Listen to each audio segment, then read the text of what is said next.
So a few months ago, I talked about the drama around a potential new 3-on-3 hockey league. This was announced first by Steve Dangle, but we saw some other trickles across the NHL sphere. But the initial reporting was brought into question. I mean, there were some serious red flags, no trademarks, for example, just crazy initial promises. And I talked to Brad Elliott Schlossman, a hockey reporter, who said, yeah, this probably isn't legit. And today he put out a full story, which I'll link down below, basically detailing the story of Max Chambers. Max Chambers claims to be the chief executive officer of Major League Hockey, the aforementioned 3-on-3 league, and Brad reveals that Max has a bit of a history with this, to put it lightly. The league claims to be preparing for 16 North American teams, including apparently a Nova Scotia team, each with a $30 million salary cap. And he's gone so far as to actually contact players, managers, and more.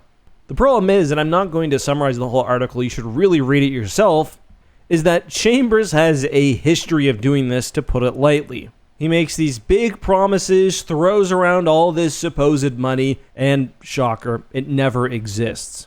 The article also contains a brochure. It's actually pretty impressive, but it's also made up, saying that there are basically deals in place for 16 teams. None of these actually exist, of course. And shocker, the article basically explains how all of this is smoke and mirrors, none of it exists. I don't know whether the individual behind Major League Hockey has mental issues, whether he truly believes he can make the money appear, but it's not real.